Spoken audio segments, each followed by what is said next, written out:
A very warm welcome to all of our friends out there in the Boss Hole Transformation Nation. This is your host, John Brewer, and welcome to another installment of the Boss Hole Chronicles Flashback.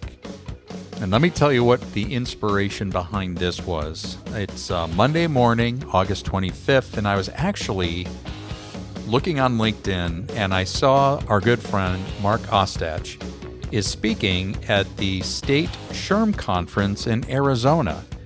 And I'll tell you what, folks in Arizona, at the conference, you're going to love it. Mark is amazing. And he's been on the program twice. But I wanted to flash back to the first time he ever joined us on the Boss Hole Chronicles. And this would be going all the way back to January of 2023. And it was entitled, If You Really Knew Me. Mark is an amazing presenter, author, consultant, just a good person, and I think you're going to love hearing from him again. So let's jump in. The Boss Hole Chronicles are brought to you by Real Good Ventures, a talent optimization firm helping organizations diagnose their most critical people and execution issues with world-class analytics. Make sure to check out all the resources in the show notes and be sure to follow us and share your feedback. Enjoy today's episode. This guy's kind of become one of my favorite people to follow. When his e-blast or email comes into my inbox, as it does on occasion with new ideas and new information, I stop what I'm doing and I read it because I know there's going to be a lesson or an activity or an action that will calm me, settle me, help me get focused on what I believe is important. Before we get into all the stuff about him, let me just introduce you to Mark Ostach. Mark, welcome to the podcast. Sarah, thanks so much for having me. It's awesome to be here, and I'm excited to keep people in the John. What did you say? Out of the Boss Hole zone. Out of the Boss Hole zone. There you go. I'll try my best. Well, Mark, I want to share with our audience. I had the privilege of listening to you provide a keynote, and you are one of the smoothest, most charismatic, easy to listen to keynotes I've ever heard. This was a couple of years back at a leadership summit.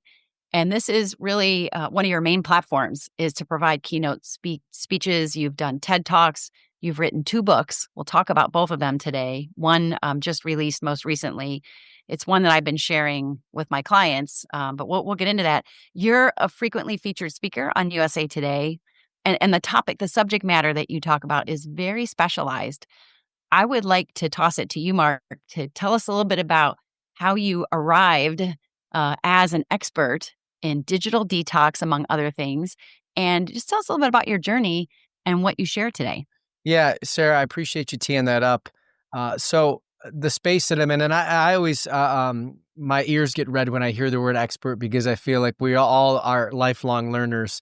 But in the space of having a lot of experience in digital wellness and mental health, the 2 spaces that I spend most of my day and life into, I found myself as a recent college graduate with a degree in psychology, and I was lost like many other 22-year-olds are when they graduate, and I did what you do when you're lost. You go back to school, and I went back to school for massage therapy school because I was really interested in workplace wellness as it pertains to ergonomics and kind of chair massage and those sorts of things, and had a vision for a business that I was going to launch in the corporate arena, providing chair massages. And that vision kind of collapsed when a good friend of mine started a technology company who I was living with after college.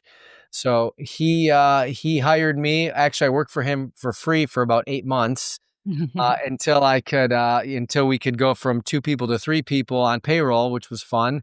And then from there, for the next 10 years, I spent in the technology arena, really becoming aware of the psychology of technology. Mm. So it was just truly by both passion and experience that those worlds collided. And while I was on the HR side, so I was in charge of I was the non-engineer, right? Everyone else had these technical degrees. I was a liberal arts guy, interested in poetry and counseling, which fit me great when we were hiring. We hired 40 people within 5 years, and it was an awesome experience. But in that experience, I continued just to really realize how what you do and view online shapes your thoughts, your moods, your mindset, and just your relationships.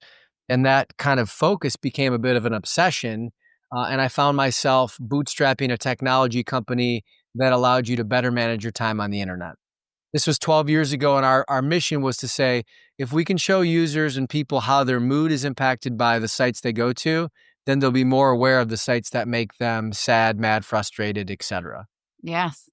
So that was an awesome, awesome experience. And that was literally 12 years ago, before any of the social media giants tracked mood kind of publicly. That's where my central focus was. So just fast forward 5 years after that technology company launched, it was one of those freemium kind of things, you don't have to pay to play. And I met my wife. We were engaged. She said, this company you're spending a ton of time and money into is not generating any revenue. You should advocate for the things that you're passionate about, not just, share technology solutions. And that kind of was a pivot in my journey on deciding to go into speaking and writing as opposed to building technology products. And fast forward to today, 2 books later, 2 kids later, 2 dogs later. It's been quite a journey, but it's been an awesome one. I'm just going to breathe that in for a minute. Such an angle, such a niche angle that has incredible impact and maybe unconscious to many, many people. Tell us about the ways that you found success in, I don't want to say transforming or reforming people, but how have you been able to help people see and connect to the challenge and the mood disorder and the things that can happen from our interface with technology? Yeah, great question, Sarah.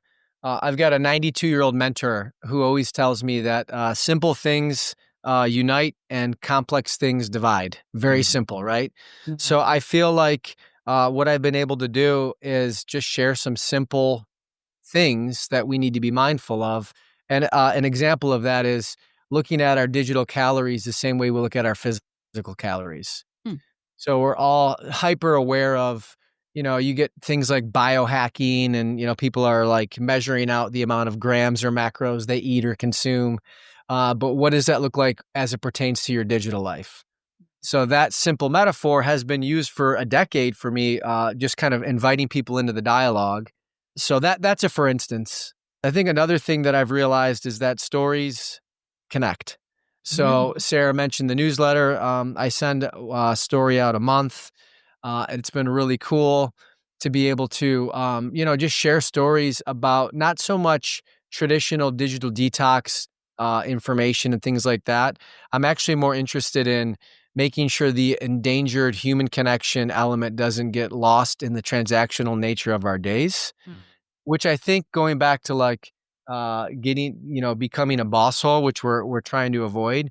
Yes. It's really a byproduct of burnout and a lack of feeling connected to the things that bring you joy and peace in your life. And you can do nothing but swim like a duck underneath all your emails and meetings and your to-dos, and that pressure builds up. And next thing you know, you're quacking at somebody or biting them, right? So a lot of it's just helping to raise awareness on how your internet behaviors and how your digital calories just impact your day. Mark, may I ask? You make me think of as a okay. So you have a 92-year-old mentor.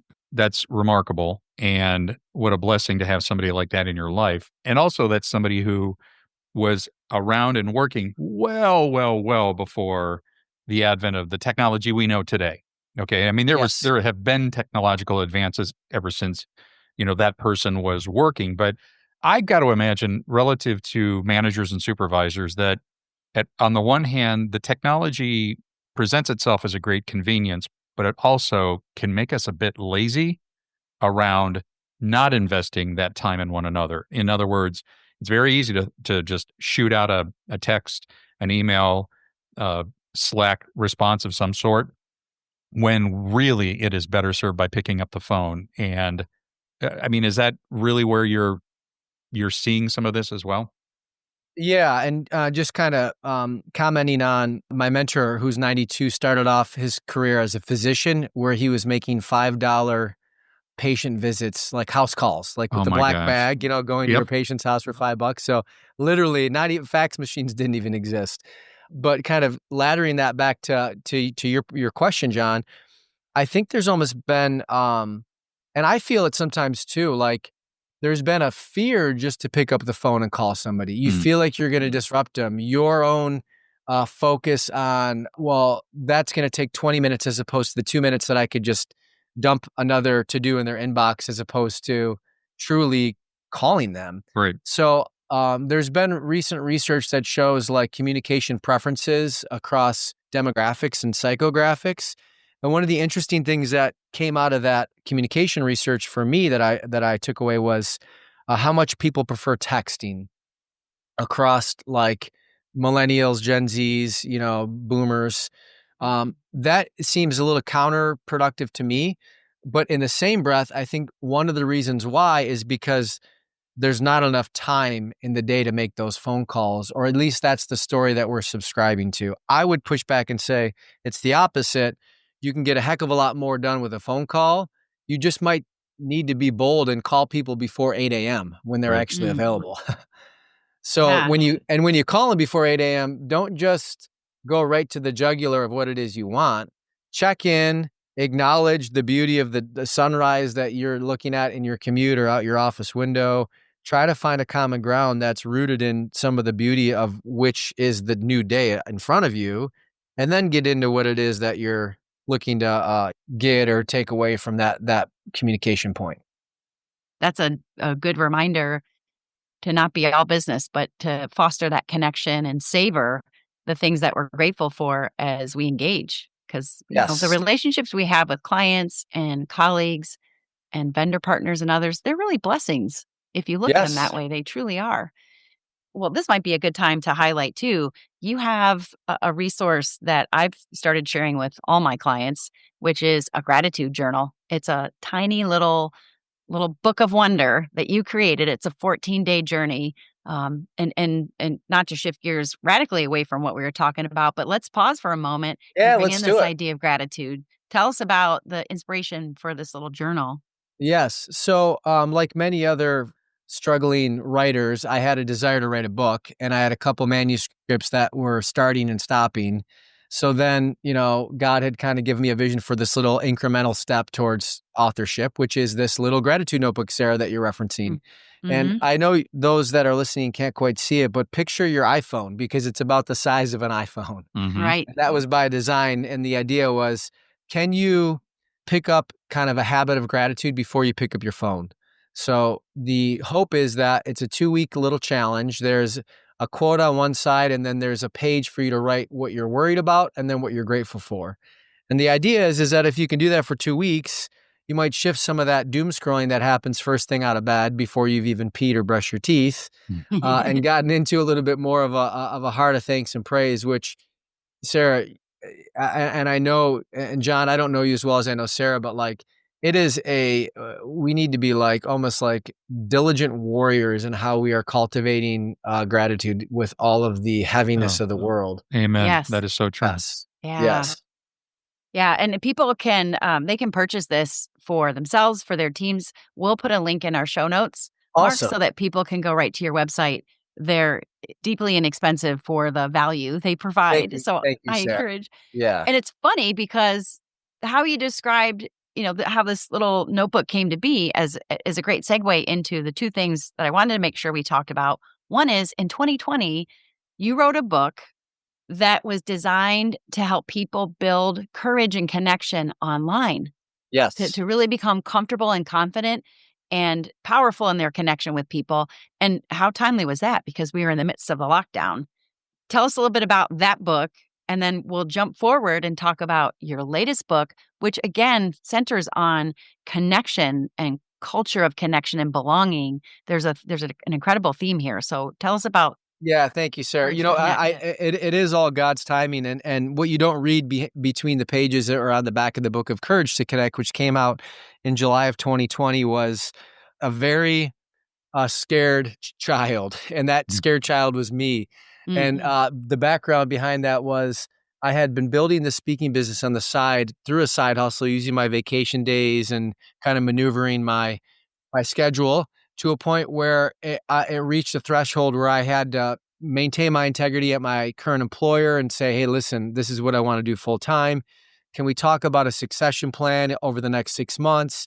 They said, absolutely. You've outgrown this role. We see your future. Keep going. Well, that was a great kind of, come to Jesus moment for me on confessing what it was I wanted to do. However, that 6-month runway turned into 2 weeks when we lost our biggest client the next week. Oh, boy. Oh, wow. So I found myself in November of 2019 with this, kind of kick in the pants to get out into, this sole practitioner space to provide an income for my family. And in that same week, my father-in-law had passed, and my wife said, listen, we've got about 45 days of money in the bank. So if you're going to do this, you have to do this yesterday. And she said, I believe in you, but go. So I went hard, and, I got some bookings and all these sorts of things. And then, as we all know, the story goes, the pandemic hits, all the events cancel. And I found myself like, oh my gosh, what am I going to do with my life? And in that space, I got quiet and I fought off a lot of the anxieties. And I was like, well, I need to finish this dang book and I have the time.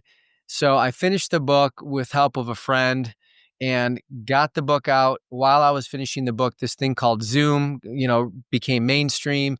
And then from that point forward to today, I've done nearly 200 Zoom events. Mhm. And it's been a season of harvest. So, yeah, that's a little bit of behind the scenes of how some of those things get birthed. And Yeah. I don't want to step over a theme that I'm picking up on, and that is the wisdom of your wife. You know what? This is a really good theme, and I'll use this as an actual and honest transition to share a story from a book, from the new book. If you really knew me, Sarah, I know you mentioned maybe sharing a story, and this is a good timing. But yeah, I have, truthfully, there's been a season of resistance, and my wife has had clarity and a vision that she's been given. And I've kind of been like those 1980 TVs where you kind of got to fix the bunny ears to see if my vision is her vision and our covenant is on the right path. And Right. There's a story in the book called Honey in the Rock. We hear the terms rock bottom, rock in a hard place, but we don't really hear the terms honey in the rock. So I'm going to try to make this a 2.5-minute story, Okay. but it speaks to the work that I'm doing through what's called the Bell Method. And the Bell Method stands for belonging, empathy, listening, and love. So I went from courage to connect, teaching people courage and how to connect online and offline, to taking all these 200 events and observations through all these organizations to say, okay, well, how do people maintain connection in a hybrid world? And, I just kind of got this vision for the Bell Method, teaching belonging, empathy, listening, and love. So in the new book, each story has a reflection kind of corner that says, after this story, which element of the Bell Method stands out to you? So that's how it works. So back to Honey in the Rock. We're going to renovate our house, redo a kitchen. I'm all excited, living in a little 3-bedroom ranch. Life is good. Neighbors are great.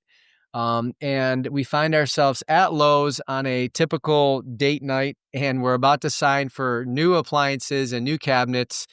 And we end up pausing and realizing that we just want to have a good friend who does design work to come over and double check our plans. That night we go home. My wife, we're emailing late at night. She says, hey, look at this house for sale on Zillow. I'm thinking, what are you talking about? This is our forever home. And lo and behold, she finds us. I say, well, gosh, that house sure does have everything we need. It's closer to the kids' school. Let's check it out. And that began a period of, do we love it or list it? Well, 10 houses later, I am like in the agony of like, you know what? Let's not move. Let's go back to the kitchen remodel.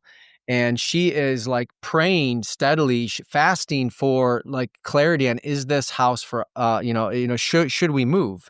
So I say to her, listen, let's be done. Let's pause. The market's getting all funky. She said, okay, but one more house.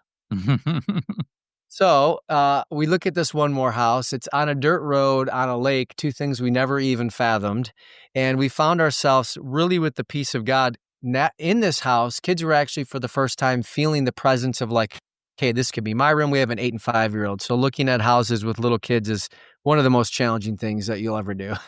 So long story short, we find ourselves putting an offer on this house. We put an offer on it, highest and best. The next day we find out that we were the runners up. So we're feeling kind of the ups and downs of the house hunting. My wife, who's very, a rule follower, she decides to write a letter to the homeowners. writes a letter to the homeowners, drops it off. The next day gets a text from the homeowner saying, your letter moved us to tears. We felt the Spirit of God in your words, praying that you find the right house. If it's not this one, hopefully one day our paths will cross. If not, see you in heaven. And it was this bold, communication back. So that gave my wife hope. That gave me a little bit of maybe this is a bit of a sacred experience we're about to embark on. 2 months go by, the house sells.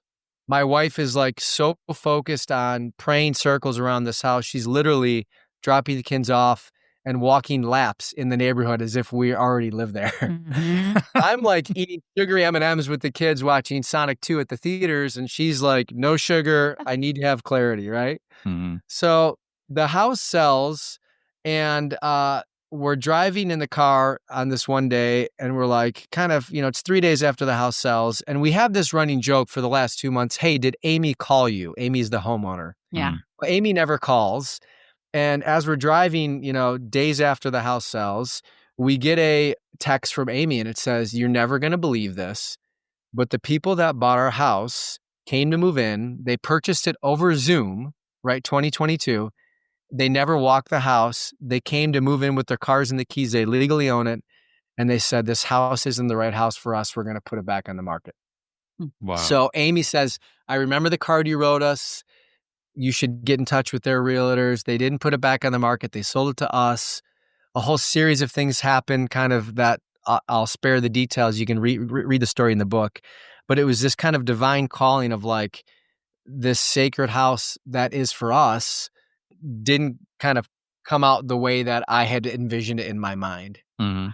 I'm sitting in the home now. We're 4 months in, but the Bell method, my wife and I, different elements, right? She was listening. She was totally listening.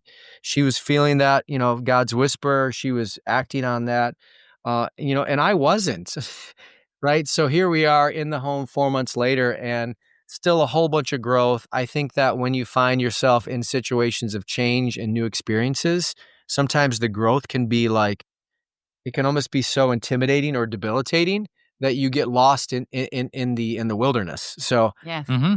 yeah. Anyways, that's a snippet from the book. Wow. I thought that was a story that came to mind today, Sarah and John. I love that story. And that is one of those stories too, Mark, and it's not lost on you or your wife, where you have to pause and reflect on his hand, not where we expect it or in our timing. But that's a hard thing to do in today's world. I mean, the world itself wants to push us through and rush us through so many things, technology to distract us. But having that conviction and the capacity to just be patient and listen to that still small voice, that's just a great story. What a blessing. That's awesome. Thanks, Sean. And I love that you referenced the Bell method and even Mhm. explained it for our listeners. I think for supervisors, managers, leaders, and we can be assured that they are more so than others probably feeling the effects of burnout, feeling the burden of the continued uncertainty that we face financially, globally. I mean, we're all suffering to some degree by all of this, and some much more than others. But we would be remiss if we didn't just acknowledge, hey, managers have a heavy load, Yes. managing up, managing down. Well, But as but Sarah, can I go ahead. dovetail on that? I mean, that's the whole point of this podcast. Yes, We just want to encourage managers and supervisors, don't be the origin of the misery and the suffering. And you may not realize that. Just a Right. couple weeks ago, Mark, we had an episode on gratitude in the workplace. And I'm going to remind our listeners, go into the show notes. You will see Mark's resources, including the gratitude journal, but I'll also cross-reference that episode that we did a few weeks back about gratitude in the workplace. Mhm. That's transformational work. And to your point, Sarah, in addition to developing people, that's hard. Well, and there are a couple things that come to mind. Mark, you are an expert in emotional intelligence. You may not use that language or that speak, Sure. but what you promote and what you teach and what you share and how you live too are things that help people develop a mindfulness, a centeredness, a connection, not only a social connection, but an internal and maybe in many cases a spiritual connection. And It's about meeting basic human need. And I love that you, in the very beginning of our conversation today, talked about simple. Yeah. Simple is the solution. Simple is the way.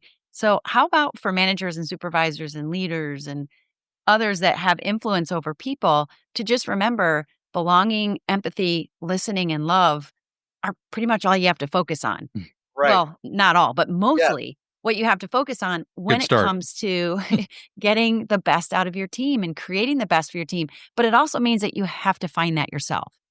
Yes, and I'll share kind of two references. One on an additional thing that managers and leaders can do that will remove some of the burden of like wondering how are my people, who's kind of quietly withdrawing in this quiet quitting kind of movement, and Mhm. who is disengaged and these sorts of things. And as you kind of get yourself as a leader locked into that atmosphere, it becomes very fear stricken. So there are two questions that you can ask your people that you manage weekly that will save you a whole bunch of mental space, and they're super simple. The first one is, you ready for this? Yeah. What are you working on? Ah, And the second one is, how can I help? wow. What are you Yeah. working on, and how can I help? That can be the agenda of your 15-minute or 30-minute one-on-one. And on the rare instances when they go into detail on how you can help them, you now have meaning in your managerial or leadership responsibilities. You don't have to manufacture new programs or systems or processes for them to do their jobs better. Just ask them what they're working on and how can you help. Mhm. And most times they won't need your help, which will create a little bit more space in that one-on-one to get into that relational side of the relationship that needs to be fostered and nurtured, that is going to make that employee or that person that much more safe and comfortable and transparent with you when the rubber hits the road on things like growth or exit. Mhm. I hear the ping. The ping happens when something is spoken or shared, and it's like, yeah, that. Mm. And for managers and leaders who have hesitation or concern or think, I don't have time for that. We need results. This is the avenue and the medium and the access to those results. Would you agree? Yeah. Yes, I do. And I think as leaders, when you're feeling overwhelmed or disconnected, the simplicity almost seems too good to be true, Yeah. right? Because Yeah. and I do think like in the hybrid or even remote workplace, um, and I'm noticing this, and it's totally it's the level of discomfort for me, and I'm even just consulting with organizations. I'm not internal to any one organization, but like Hmm. when you remove some of the bloat of the day, of the work day, with extra meetings and long lunches and coffees, all of which I love, by the way, I thoroughly enjoy. But when you remove those things, you're starting to find more time in your day to let your mind wander on your significance and your role and your responsibilities that have shifted because you now have more space. Either you have more space or you're even doubled up on the video meetings and your days are even busier. It's one or the other. That's Uh, right. so the part is, what I'm driving at is that like you need to kind of reinvent your rhythms in this new way of working, and part of that requires exercise and movement and things that are going to bring you more of that like energy that you can give to others that you maybe didn't have the privilege of with your 45-minute commute or your client luncheons that always had to be in person at the one restaurant that took 2 hours to get your food, right? That's right. That's Mhm. right. So I don't know if you guys can Yeah. comment on that, or how that relates to you both specifically. Well, I think what you're talking about, Mark, is creating margin. And I Right. know that's one of at the end of your book, you actually have prayers that you provide on behalf of the readers, over the readers, if you will. And one is for greater margin, margin to have to do more of the things you love and the things that fill you up. So I think that's an inside out job too. Most of what we're talking about here starts with awareness and connection to what's driving us from the inside. John, what are your thoughts?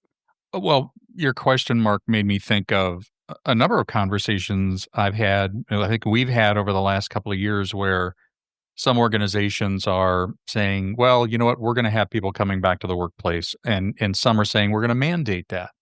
And when people start to evaluate and really look at the cost of commutes, giving up or sacrificing time with family, I think they realize that that actually took away. I mean, this was not life affirming. It was not, I mean, I think they physically feel that it was taking something away. It's like taking something from my soul and my physical health, my mental health.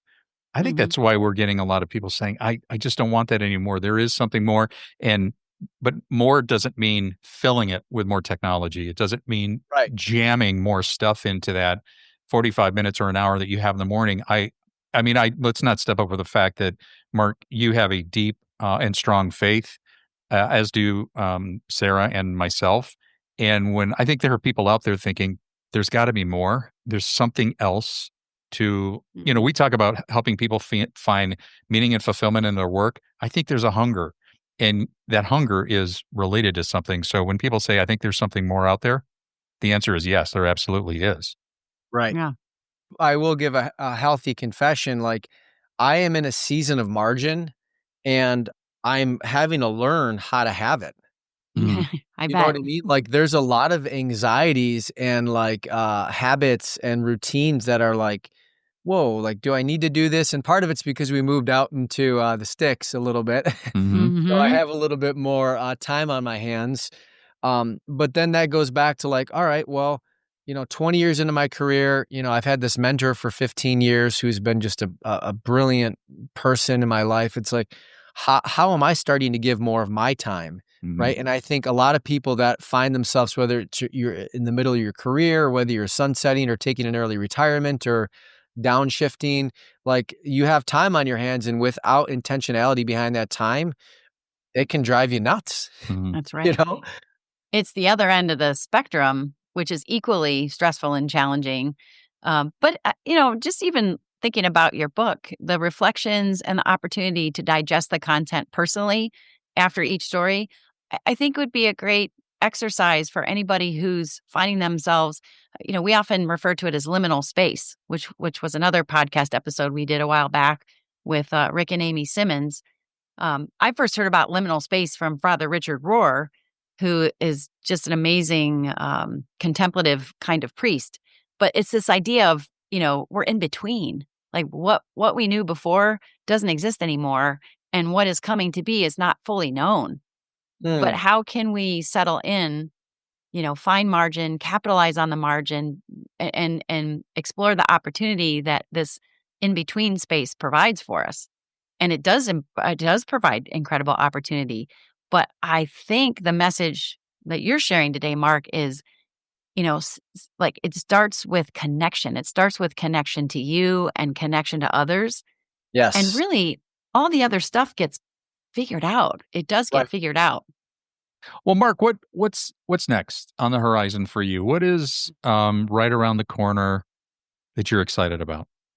I had a chance to do a keynote last month with a kind of a co-creator. He's a piano player, and I'm a storyteller, and I kind of have been getting sick of my own PowerPoints, right? In the typical way. So I synced up with him, and we basically have come up with a new kind of style of presenting. It's more on entertainment, and we go through the Bell method, and we teach managers and leaders what the Bell method sounds like with music, what the method could be like with stories.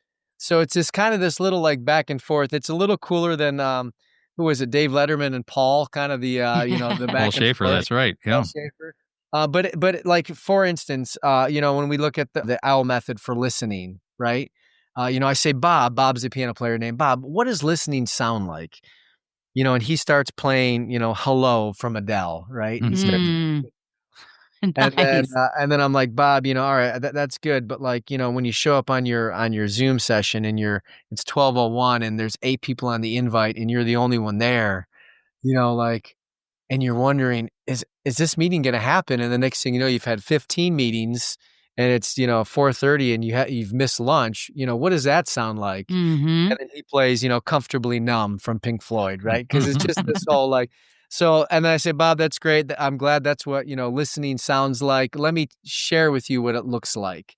So I'm excited now that we have one kind of public rep under our belt on that keynote experience. I want to do more of those. I want to go on tour with Bob and I and bring music and storytelling to all of the leaders and organizations looking to figure out how that we can create a culture of connection and belonging in the future of work. So that's what I'm excited about. Well, I hope this platform can connect you to certainly some of our listeners and their organizations for whom their managers, supervisors, and leaders would greatly benefit from having you present and share in this unique, cool way. Yeah, I'll share a link you guys can put in the show notes so people can see what it looks like. But yeah, that's what I'm excited about. Please do. I think that'll be great. Mark, I just, on behalf of John and I both, and all of our listeners, we're grateful for, the synergy that was created by both your passion, your interest, and fate to bring forward the message. And really, it's not just what you say and what you write about. I mean, those things are amazing, and I want our listeners to tap into that. But it's really who you are, too. I just want to say thank you for having the courage to be vulnerable and honest and somebody that people can absolutely listen to and relate to. Thank you, Sarah. I really appreciate that. John, I appreciate you guys having me on. I also want to give the listeners a gift.